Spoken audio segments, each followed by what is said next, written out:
বিচ্ছেদ শব্দটা কি ভয়ঙ্কর না? সত্যি ভয়ঙ্কর। কোন বিচ্ছেদকে আমরা মেনে নিতে পারি?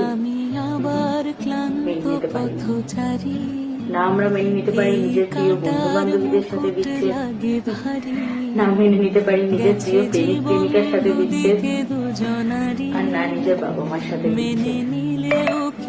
সবই আমাদের মনের মণিকোঠায় কষ্ট হিসেবে জমা হয়ে থাকে। কিন্তু কখনো কি তুমি নিজের সাথে বিচ্ছেদ করেছো? হয়তো করেছো।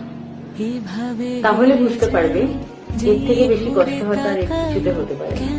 যখন আজকের ডেটে দাঁড়িয়ে তুমি কয়েক বছর আগেকার নিজেকে খুঁজে পাবে না, তখন বুঝে নেবে তোমার নিজের সাথে বিচ্ছেদ হয়ে গেছে আর তুমি নিজেকে হারিয়ে ফেলেছো। আর এটা কি কখন হয় জানো?